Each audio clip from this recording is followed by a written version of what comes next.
Chapitre 10.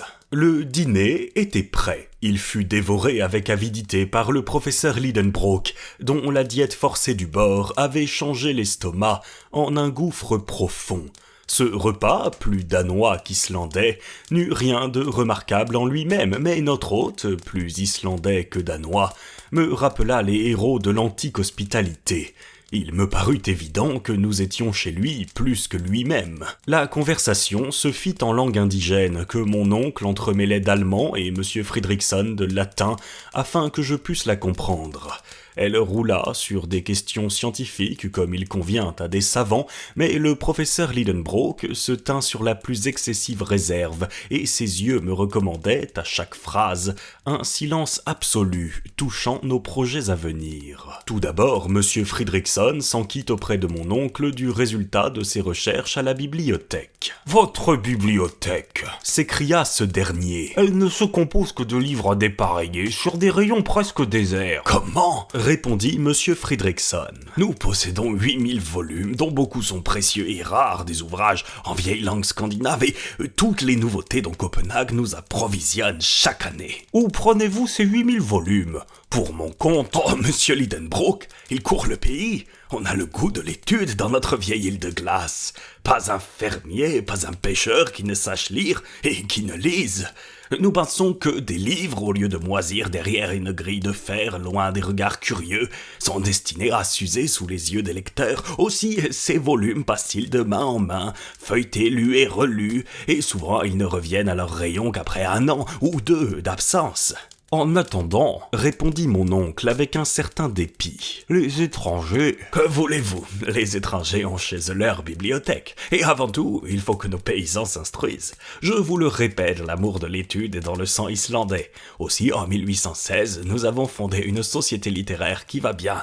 Des savants étrangers s'honorent d'en faire partie. Elle publie des livres destinés à l'éducation de nos compatriotes et rendent véritable service au pays. Si vous voulez être un de nos membres correspondants, monsieur Lidenbrock, vous nous ferez le plus grand plaisir. Mon oncle, qui appartenait déjà à une centaine de sociétés scientifiques, accepta avec une bonne grâce dont fut touché M. Fridriksson.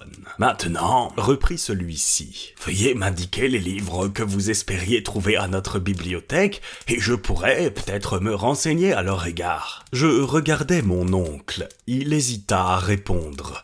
Cela touchait directement à ses projets.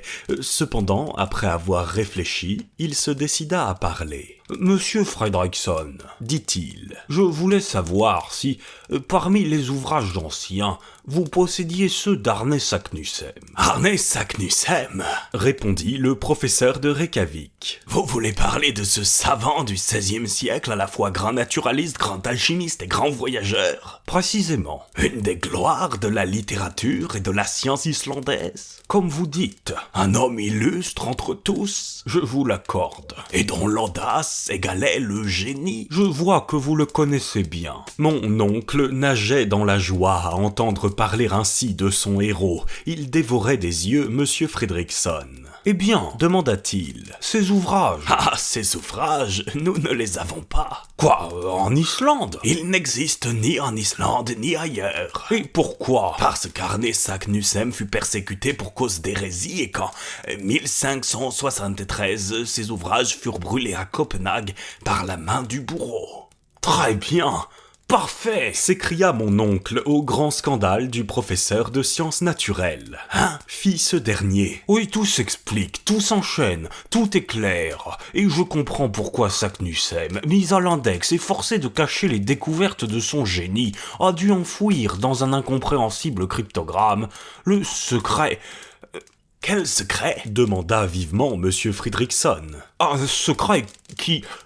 dont... » répondit mon oncle en balbutiant. « Est-ce que vous auriez quelques documents particuliers ?» reprit notre hôte. « Non, je faisais une pure supposition. »« Ah, bien, » répondit M. Fridriksson, qui eut la bonté de ne pas insister en voyant le trouble de son interlocuteur. « J'espère, » ajouta-t-il, « que vous ne quitterez pas notre île sans avoir puisé à ces recherches minéralogiques. »« Certes, » répondit mon oncle, « mais j'arrive un peu tard. Des savants ont déjà passé par ici. ici. Oui, monsieur Lidenbrock, les travaux de messieurs Olafsen et Povelsen exécutés par ordre du roi, les études de Troy, la mission scientifique de messieurs Gaimard et Robert à bord de la corvette française La Recherche, et dernièrement les observations de savants embarqués sur la frégate La Reine Hortense ont puissamment contribué à la renaissance de l'Islande.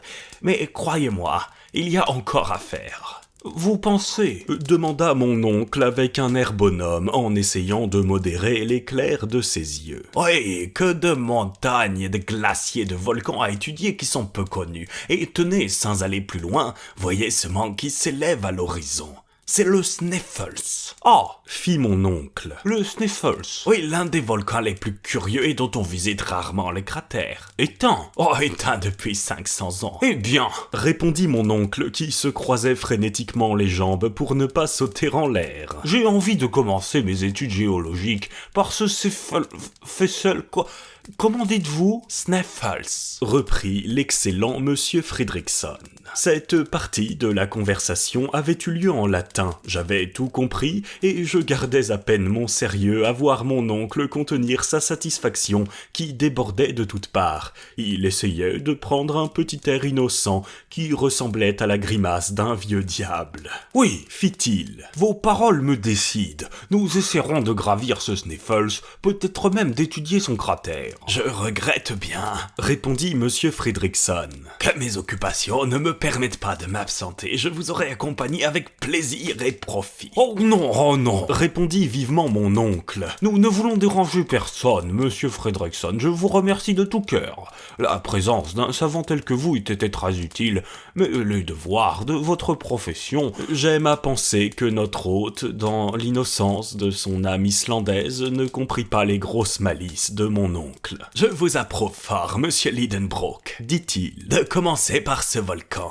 Vous ferez là une ample moisson d'observations curieuses, mais dites-moi, comment comptez-vous gagner la presqu'île du Sneffels ? Par mer, en traversant la baie. C'est la route la plus rapide. Sans doute, mais elle est impossible à prendre. Pourquoi ? Parce que nous n'avons pas un seul canot à Reykjavik. Diable ! Il faudra aller par terre, en suivant la côte. Ce sera plus long, mais plus intéressant. Bon, je verrai à me procurer un guide. J'en ai précisément un à vous offrir. Un homme sûr, intelligent. Oui, un habitant de la presqu'île. C'est un chasseur d'Eider, fort habile et dont vous serez content. Il parle parfaitement le danois. Et quand pourrais-je le voir ? Demain, si cela vous plaît. Pourquoi pas aujourd'hui ? C'est qu'il n'arrive que demain. Oh, demain, donc, répondit mon oncle avec un soupir. Cette importante conversation se termina quelques instants plus tard par de chaleureux remerciements du professeur allemand au professeur islandais. Pendant ce dîner, mon oncle venait d'apprendre des choses importantes, entre autres l'histoire de Saknussemm,